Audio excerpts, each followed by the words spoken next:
आखिर में फिर शनाया ने फोन उठाकर अपने कानों से लगा ही लिया। कुछ ही देर में वो यूं ही दूसरी तरफ से बातें सुनती रही और फिर आखिर में मोबाइल उसके हाथ से छूटकर नीचे गिर गया। वो एकदम से सदमे में आ चुकी थी। आखिर क्या कहा गया फोन की दूसरी तरफ? क्या आहान और शनाया के बीच मिटेंगी दूरियां?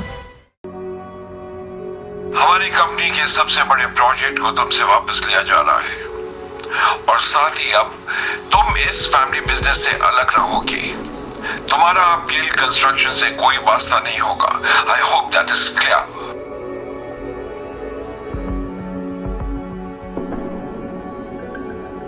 अब ये सब जो कुछ भी है मेरी सरदर्दी है और ये सब मैं खुद ही हैंडल कर लूंगी।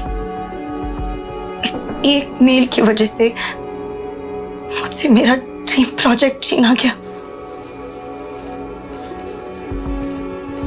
दादाजी ने कहा है कि वो मुझसे प्रोजेक्ट वापस ले रहे हैं और सिर्फ यही नहीं, मुझे कंपनी से भी बाहर किया जा रहा है। मगर ऐसा कैसे हो सकता है? एक प्रोजेक्ट की वजह से कोई भी किसी को कंपनी से कैसे निकाल सकता है? और अगर अप्रूवल नहीं मिला, इसमें आपकी क्या गलती है? मैंने कहा ना कि मैं ये सब खुद हैंडल कर लूंगी। मुझे लगता है कि आपको एक बार दादाजी से मिलकर इस मामले में बात करनी चाहिए। इतना बड़ा फैसला फोन पर नहीं कर सकते। शनाया, दुनिया मुझे निकम्मा समझती है और शायद आप भी मुझे ऐसे ही समझते हैं। अब एक बार अपने इस निकम्मे पति को भी मौका देकर देख लो। ओह, तो आप अपने आप को बड़ा तीसमार खान समझते हैं ना? क्या कर लेंगे आप? मेरे साथ चलो और अपने दादाजी से बात करो।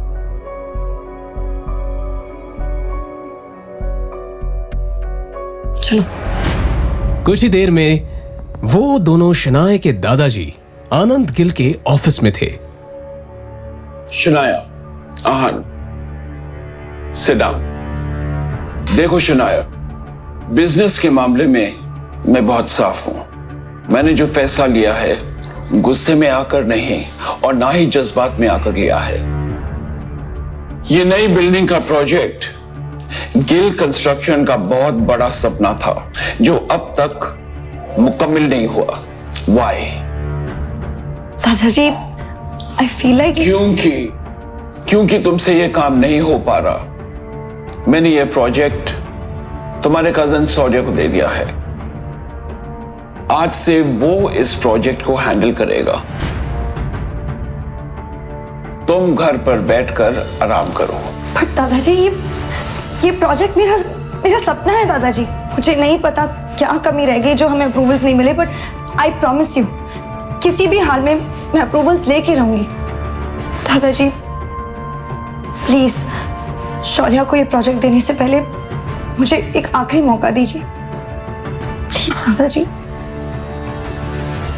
ठीक है, मगर ये काम आज ही होना चाहिए। I hope I am clear on that.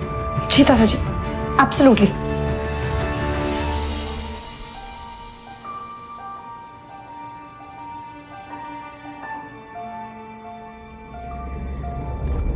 शौर्य शनाया का ही कजिन था जो हमेशा से शनाया को बिजनेस से बाहर करना चाहता था। उसकी हसरत थी कि एक दिन वो इस बिजनेस एम्पायर को हासिल कर ले और इसके लिए शनाया को वो हर हाल में पीछे छोड़ना चाहता था। अप्रूवल के लिए आई हो, मगर अफसोस अब कोई फायदा नहीं है क्योंकि उस ऑफिसर को मैंने ऑलरेडी खरीद लिया।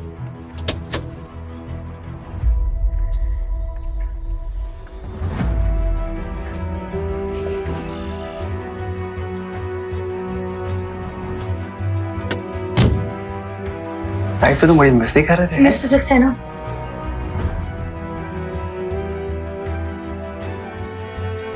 कहिए शनाया जी, कैसे आना हुआ? गिल कंस्ट्रक्शन की जो बिल्डिंग है उसके सारे डॉक्यूमेंट्स कंप्लीट है और हर जगह पर सारे नियमों का पालन भी किया गया है। बावजूद इसके हमें अप्रूवल नहीं मिला। क्या मैं आपसे पूछ सकती हूँ कि आपने ऐसा क्यों किया? मैंने इन्हें ऐसा करने बोला था। कामिनी, तुम यहाँ? हाँ, मैं यहाँ, मैं यही काम करती हूँ। और ये जिस सक्सेना से तुम बात कर रही हो ना, वो मेरा पति है शनाया। जब मुझे पता चला कि तुम्हें हमारे अप्रूवल की ज़रूरत है, तो मैंने ही इन्हें ऐसा करने से मना कर दिया।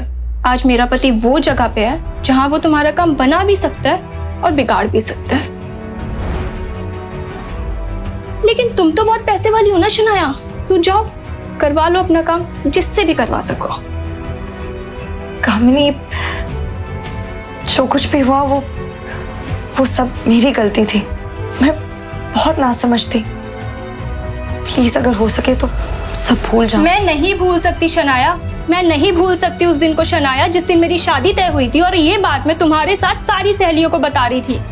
और तुमने मेरे बेरोजगार पति के बारे में सुनकर सबके सामने उसका मजाक उड़ाया था और मेरा भी मजाक उड़ाया था।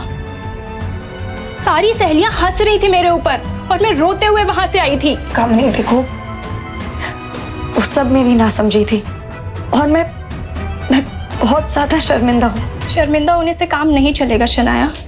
उस दिन का बदला तुम्हें आज चुकाना होगा। बेइज्जती के बदले बेइज्जती होनी चाहिए।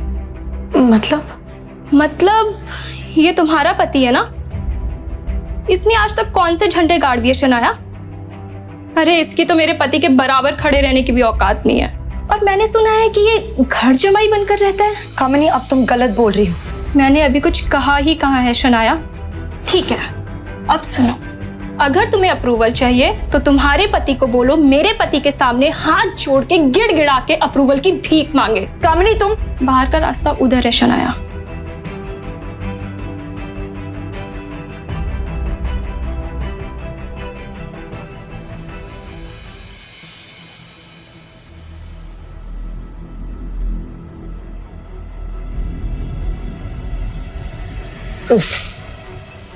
शायद काम हुआ नहीं। So sad.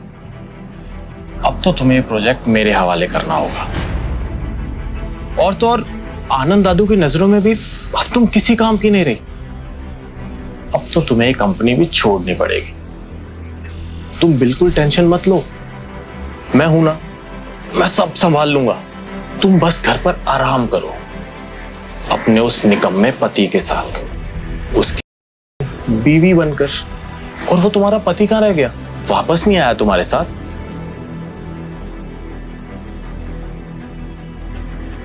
बाहर से शीशे के उस पार क्या हो रहा है ये साफ दिख रहा था।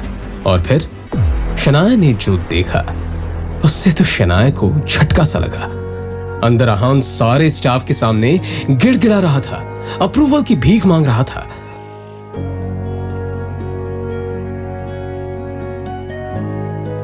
सचमुच बहुत प्यार करता है तुमसे, तुम्हारे लिए कुछ भी कर सकता है। वैसे कहां से मिला तुम्हें ये? खैर मुबारक हो, तुम्हें तुम्हारा अप्रूवल मिल चुका। मगर ये कैसे हो सकता है? मैंने तुम्हारे पति को पैसे दिए हैं। वो तुम्हें वापस मिल जाएंगे। मेरे लिए मेरा बदला ज्यादा जरूरी था।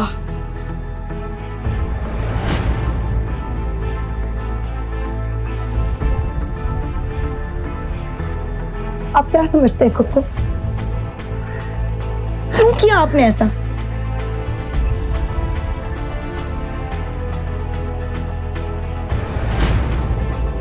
तुझे क्या लगता है कि तेरे ऐसा करने से शनाया को सब कुछ वापस मिल जाएगा?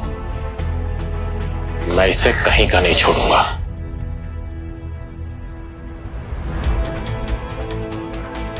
तू क्या? दुनिया में कोई भी शनाया का बाल तक बांका नहीं कर सकता। तो मगर कब तक साथ देगा तो शनाया का? देखता जा, मैं तेरा और शनाया का रिश्ता ही खत्म कर दूंगा। कोशिश कर ले, चल जाएगा।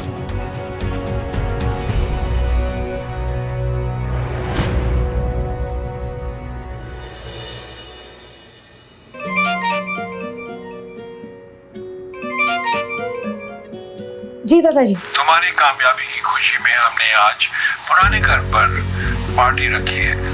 तुम आहान के साथ आ जाना। जी दादाजी, थैंक यू। हम आ जाएंगे।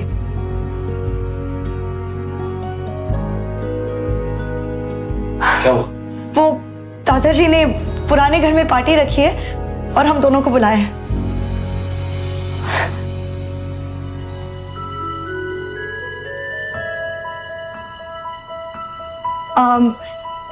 मेरा मतलब है कि पार्टी में बुलाया है, पर इसमें इतना खुश होने वाली बात ही नहीं है। उन्होंने कहा है कि आप सिर्फ हमें छोड़ने चलेंगे बस। आहान भी अंदर ही अंदर काफी खुश था, मगर उसने ये अपने चेहरे पर जाहिर नहीं होने दिया।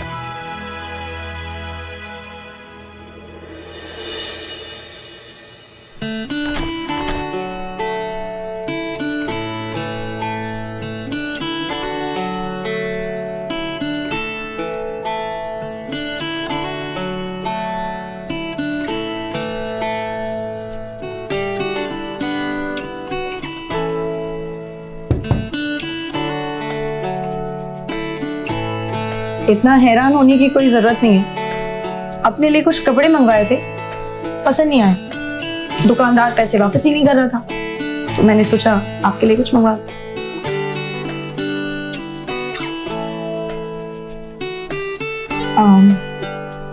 चलते हुए पहन लीजिएगा।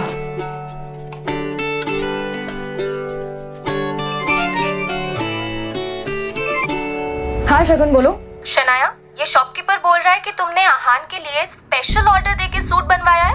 क्या चल रहा है ये सब? तो मैं आहान के लिए कुछ करूं तो उसमें गलत क्या है? फोन रखो, बाद में बात करते हैं। शाम हो चुकी थी और सभी बड़े लोग पार्टी में आ चुके थे। आहान और शनाया को देखकर शौर्य और शगुन के मन में कुछ और ही चल रहा था। एक काम बोला था मैंने इस आहान को, वो भी नहीं हुआ इससे। आजकल बहुत सर पर चढ़कर नाच रहा है। इसके लिए मैंने खुद कुछ सोच रखा है, कुछ ऐसा जिससे जितनी ये जोड़ी खूबसूरत दिख रही है ना, उतना लोग इन पर थूकेंगे। उसके लिए मुझे तुम्हारा साथ चाहिए होगा। आखिर क्या प्लान आया है शौर्य के दिमाग में, जानने के लिए बने रहिए इस कहानी के साथ, सिर्फ और सिर्फ पॉकेट एफएम ऐप पर।